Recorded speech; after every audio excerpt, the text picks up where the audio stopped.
Perkenalkan, nama saya Christian Farelino, kelas 11 IPA 3, nomor absen 6. Di sini saya akan membahas soal fisika tentang bab elastisitas nomor 6.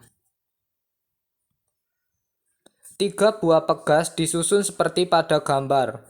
K1 sama dengan 600 Newton per meter, K2 sama dengan 400 Newton per meter, dan K3 sama dengan 800 Newton per meter.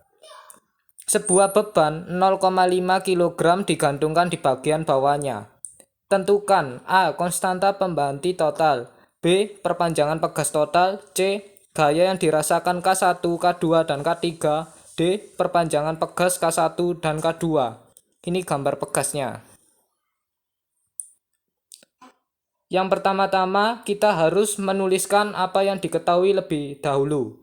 Diketahui K1 sama dengan 600 Newton per meter, K2 sama dengan 400 Newton per meter, K3 sama dengan 800 Newton per meter. Massa benda sama dengan 0,5 kg.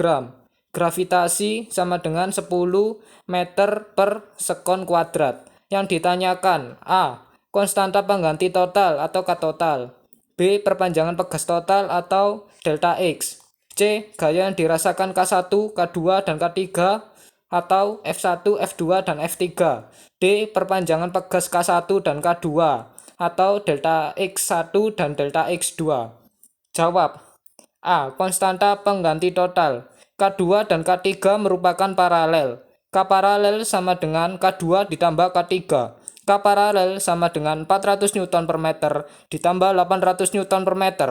K paralel sama dengan 1200 Newton per meter. Setelah K paralel ketemu, selanjutnya diserikan dengan K1. 1 per K seri sama dengan 1 per K paralel ditambah 1 per K1.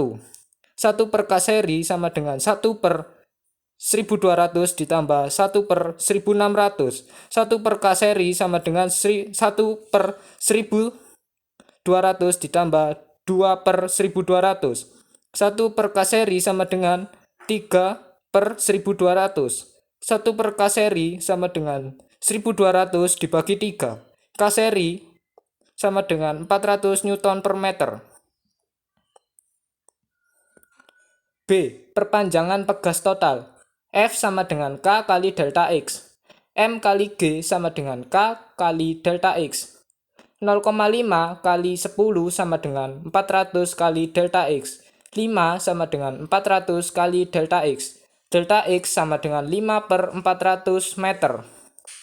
C. Gaya yang dirasakan K1, K2, dan K3. Gaya yang dirasakan K1 sama dengan seri. F sama dengan F1 sama dengan F paralel sama dengan M kali G sama dengan 0,5 kali 10 sama dengan 5 Newton. F1 sama dengan K1 kali delta X1. 5 sama dengan 600 kali delta X1. Delta X sama dengan 5 per 600 meter. Gaya yang dirasakan K2 dan K3 sama dengan paralel. F paralel sama dengan K paralel kali delta X paralel. 5 sama dengan 1200 kali delta X paralel. Delta X paralel sama dengan 5 per 1200 meter. Delta X paralel sama dengan delta X2 sama dengan 2, delta X3 sama dengan 5 per 1200 meter. D. Perpanjangan pegas K1 dan K2. F2 sama dengan K2 kali delta X2. F2 sama dengan 400 kali 5 per 1200. F2 sama dengan 5 per 3 Newton. Lalu mencari F3-nya. F3 sama dengan K3 kali delta X3. F3 sama dengan 800 kali 5 per 1200. F3 sama dengan 10 per 3N. Ini gambar pegasnya teman-teman. Sekian dari presentasi pembahasan soal fisika saya. Jika ada kesalahan, saya mengucapkan maaf sebesar-besarnya. Terima kasih.